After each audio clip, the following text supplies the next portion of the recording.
All right. So, hello. This is Chinman MJ here from Arkin Design Studio. So today we are going to speak about a very important process. Um, uh, this is regarding the home interiors. Again, it is in the continuation with the previous videos what I've done. So this video is about the homeowner's checklist. So it's wonderful that you have bought a home for you for yourself, and now like you have purchased, all the things are done, all possession things are done, you have got the key and you wanted to move in. But nowadays, like everyone wanted to have their space done. All the furniture set, all the decor things are done, furnishings are done.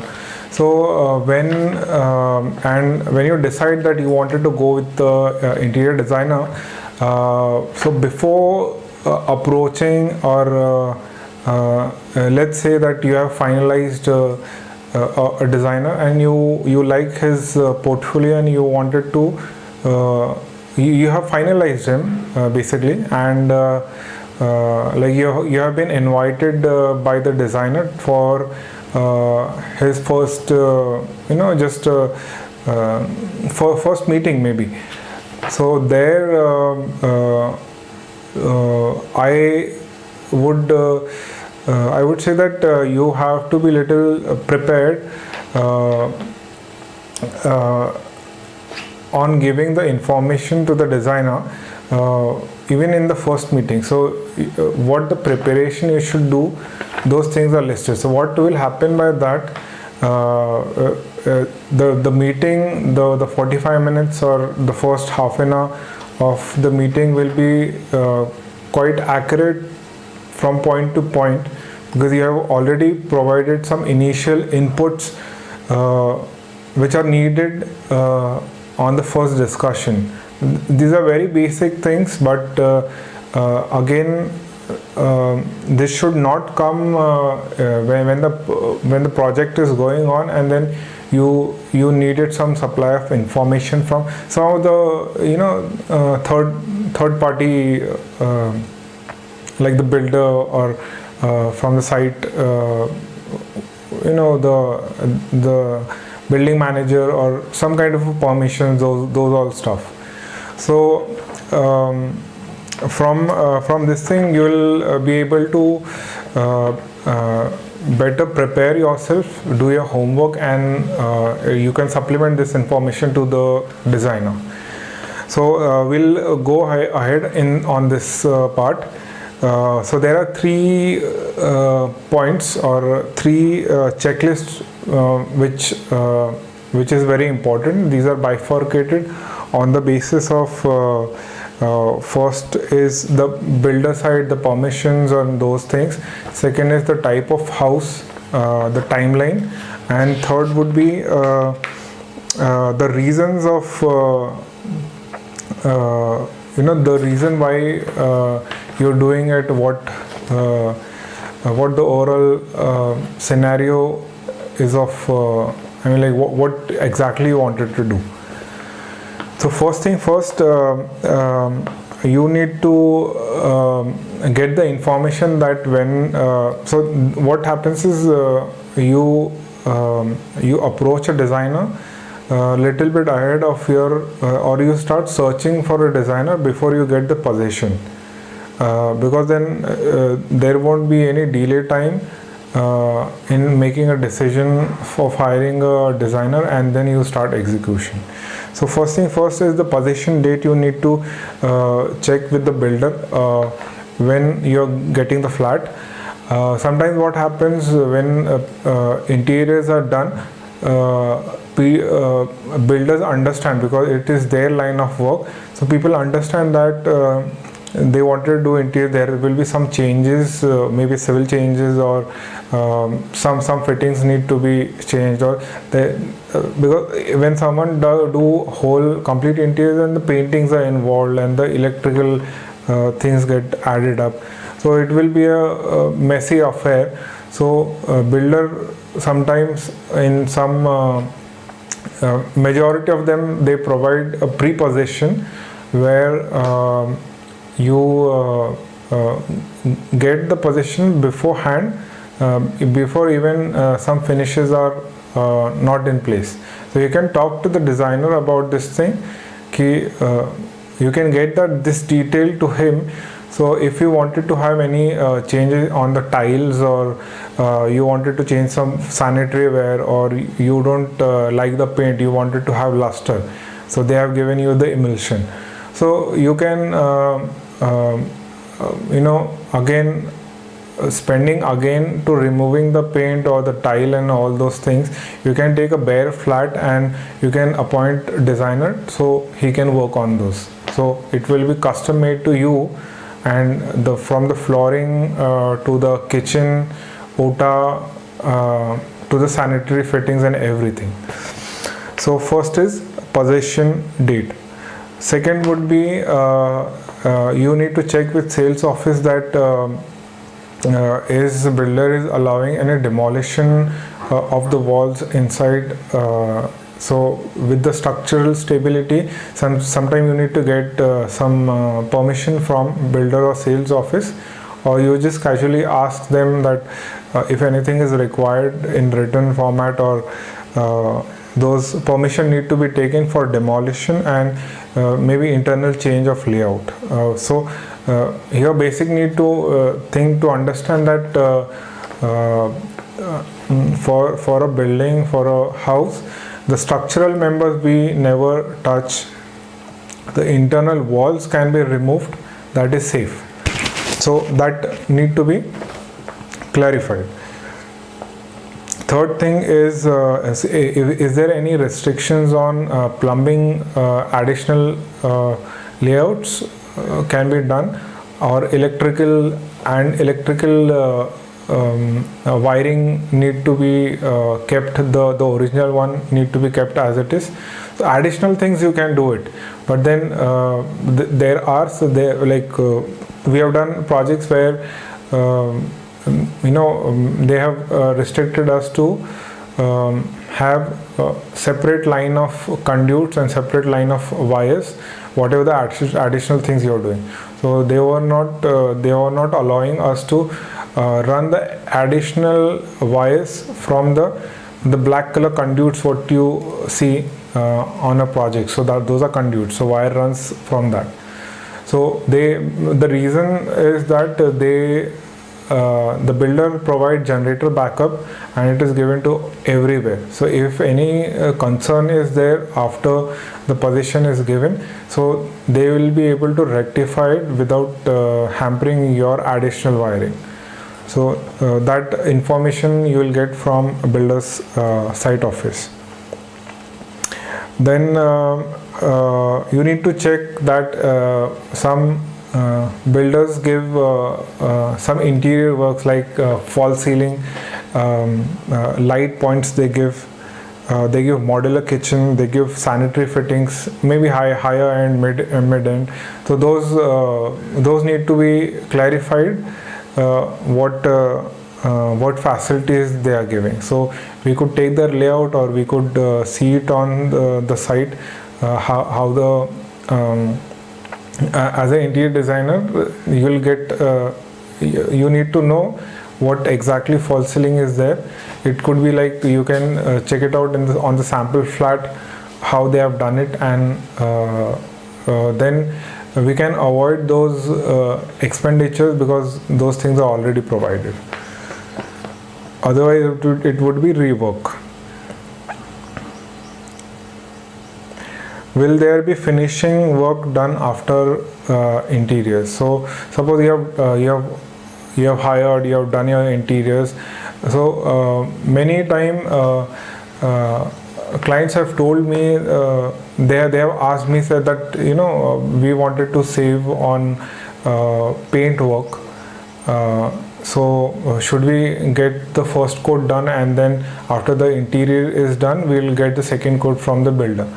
But for the matter of fact, it doesn't work. Builder give you either they'll give you only first coat, or they'll give you both the coats,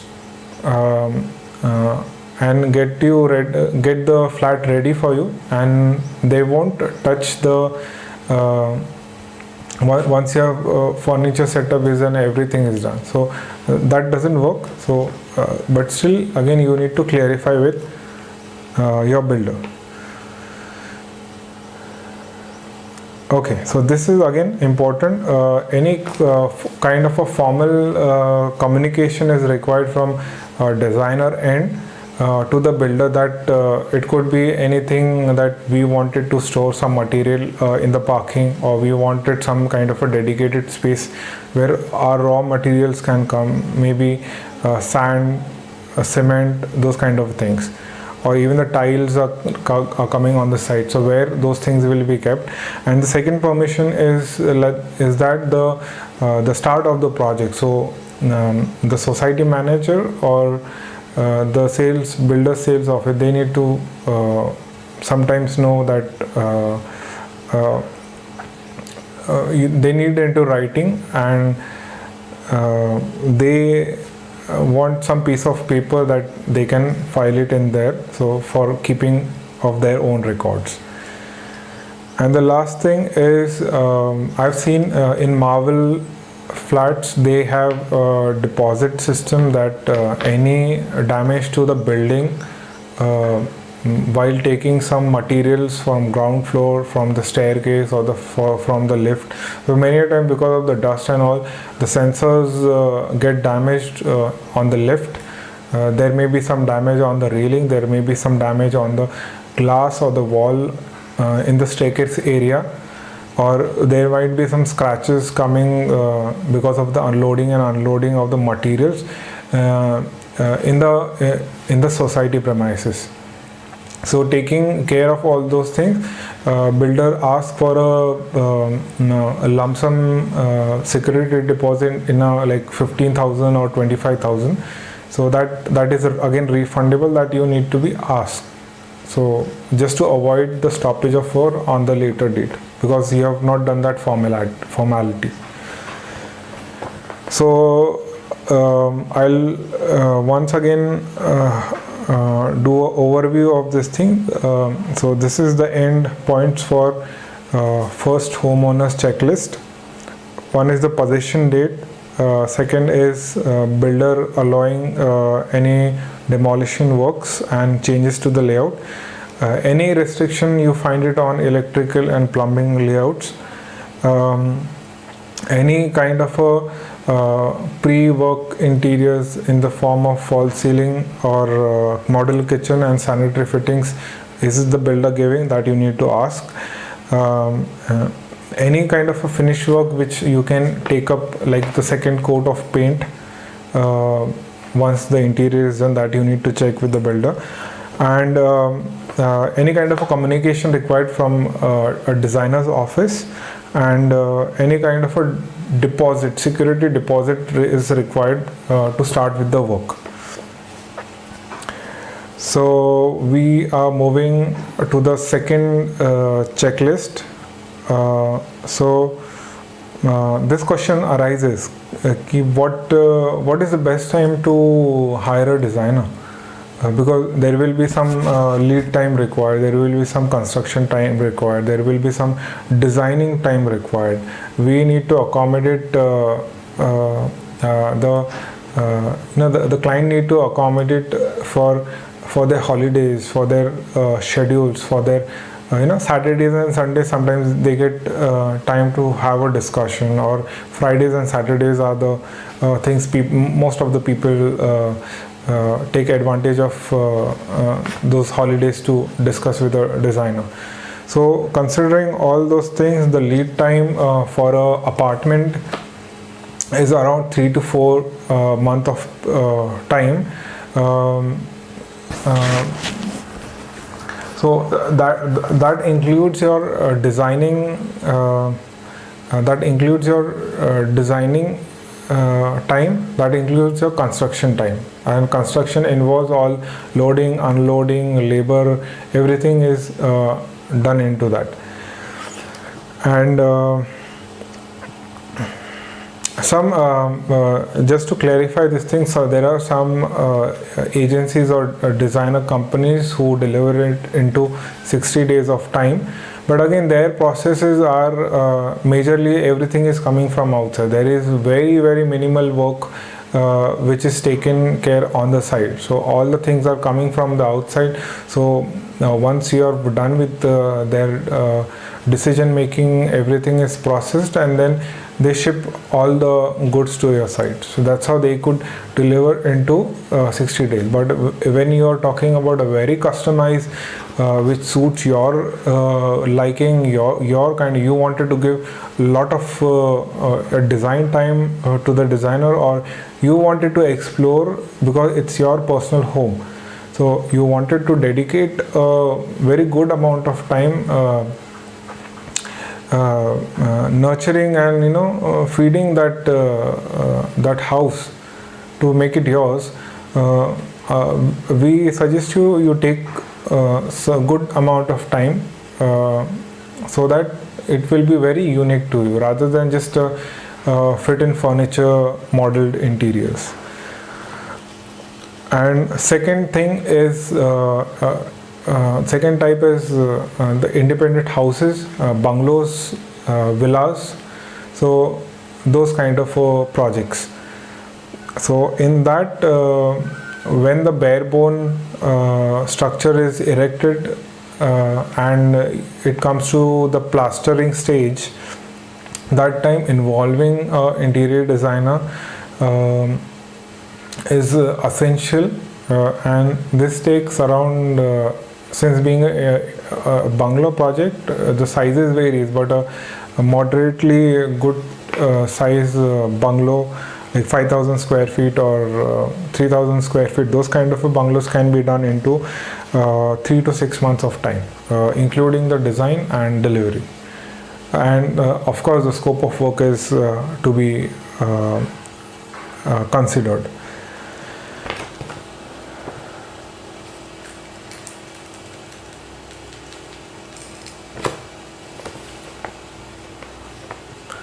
So here, in addition to these 2 points, so one sometimes a customer asks me that we have our architect who is doing bungalows, and why should we hire a separate interior designer? See, what happens is, like, if the architect is specialized into a core construction thing, then he might not have a domain knowledge of interior, the product lane, because again an interior designer will have a lot of focus into his field, trend wise, the style wise. So it's better that you hire a specialist interior designer so he could. So now third checklist we are going to talk about. Here this will talk about the scope of interiors. What is the scope of interiors? This aspect is very important. On this basis you will define your budget. You will see what things you already have it, and what is the functional need which you want to fulfill. What kind of a stay you wanted to have, what the property is like, so those things will get covered. So first thing I wanted to talk about, is it the property is a rented property where you are staying and you wanted to get that rented property interiors done for it. So it will have a separate set of moving furnitures, or the interior need to mold where you can shift those furnitures, or the portability is there for those kind of the decor and the complete interior solution. That solution will be customly made for your rented apartment. Second type is your own full-fledged residence, where it is your own property and you want to get everything done. Then there is a third set where I would say a villa or a farmhouse, where you're gonna visit maybe once in a while in 2 months or 3 months, whenever the vacation things are there, weekends you wanted to go in. So in that category, the interiors, the setup can be something different. It would be more on the safety side. It will be more on the safety side, or those criteria will be considered. And second thing would be, is it the necessity you wanted to fulfill by doing the interiors, or is it a lifestyle or a more than your necessities you wanted to get the thing done? In simple words, necessity are the furnitures like bed, wardrobe, sofa, center table, dining table, kitchen storage. These are necessities, and along with those necessities, you can have your main door design done. You can have a full-fledged shoe rack with different cases for your shoe polish, stilettos, sandals, boots, shoes, sneakers. So the specialty could be considered when you're doing full-fledged. Then there are like some additional decor items, then upholsteries, then throw pillows,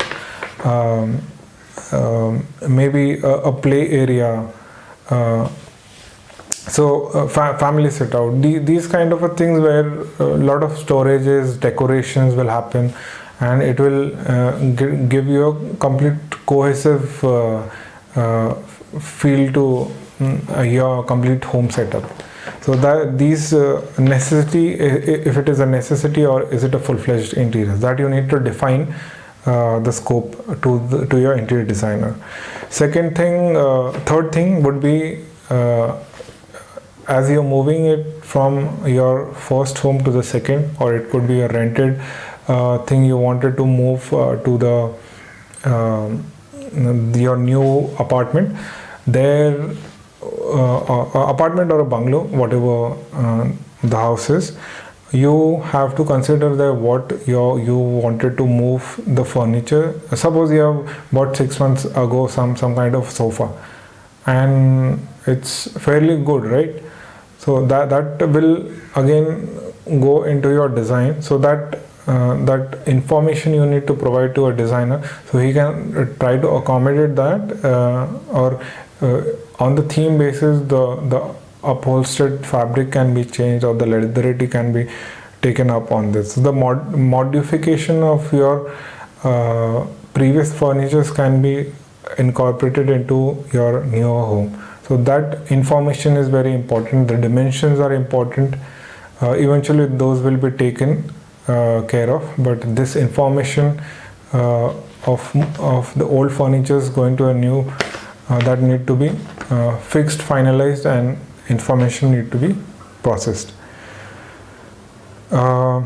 So house is defined into different spaces. The kitchen is for cooking, living room is for gathering, family sit out is for maybe evening cup of tea, maybe a play area. Bedroom is for resting. That's a different kind of a space. So what the space utility is, why you're making that space, and how it is going to be used, so that need to be defined. There are more ancillary areas which comes in. It could be like garage, or you wanted to turn bedroom is like, it could be a grandparent's bedroom, it could be a master bedroom, it could be a teenage person's bedroom, it could be an adult's bedroom, it could be a toddler's bedroom, it could turn out into a nursery, it could be a home theater.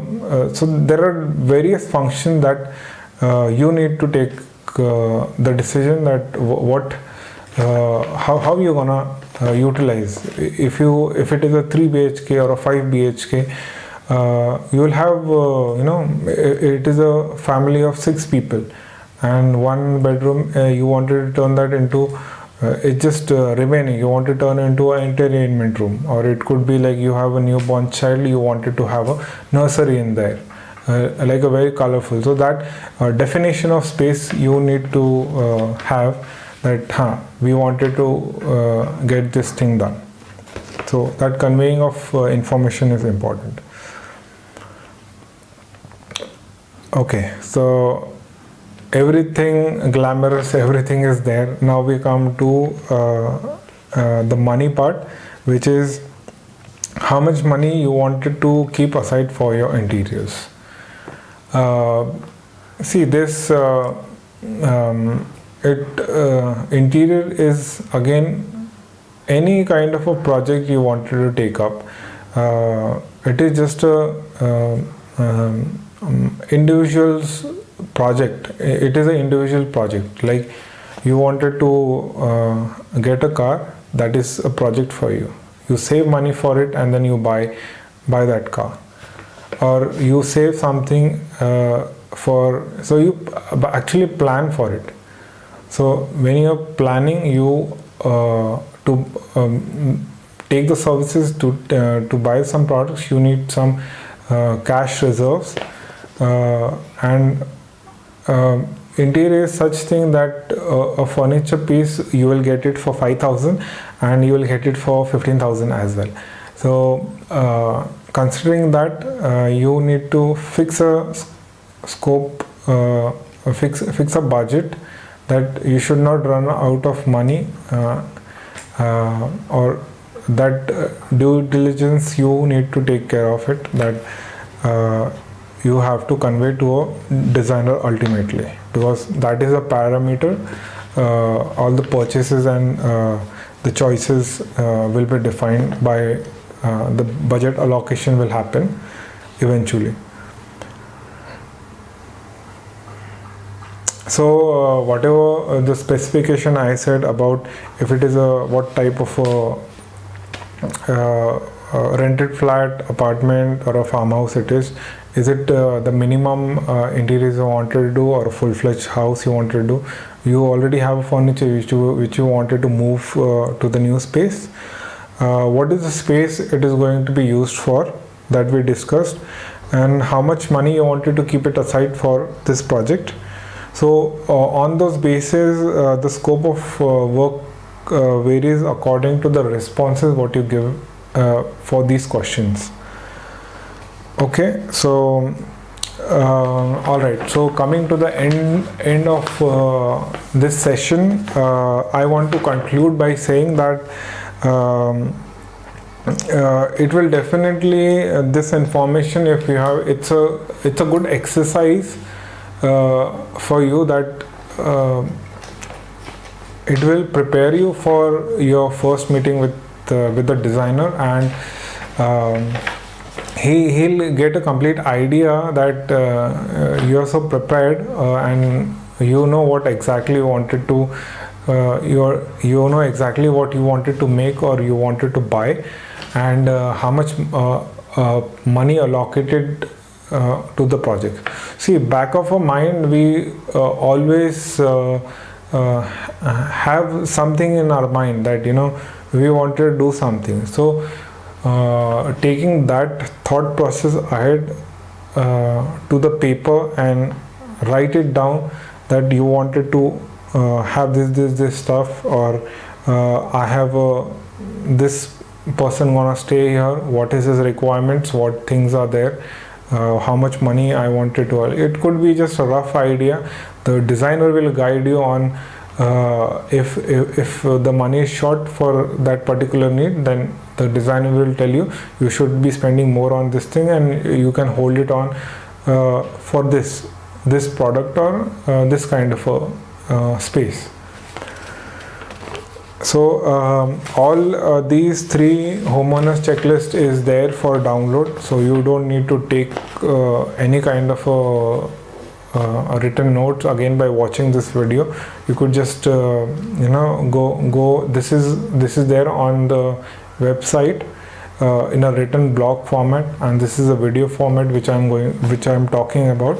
So you'll get an information sheet of all these three topics, and you'll get the bullet points.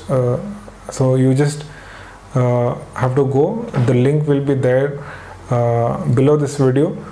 So please go check out. Take that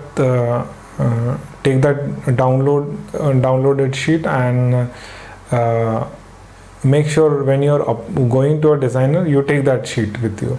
So it will be very handy, and you will be really prepared and very well organized. So okay, so in the end, what I am going to say is, if you like this video, please share. Once you have seen this video, only that if you are able to see it, if you are able to relate to it, or you know that this information will give someone some kind of a really good idea about before going to the designer, then please do share with them. So don't hold it on this information to yourself. If you are a designer seeing this thing, you might apply these points in your practice. If you are a homeowner, then this is very information. This is very good information that you can surprise your designer that how well prepared you are. So all the best, and use this information very well. Thank you so much.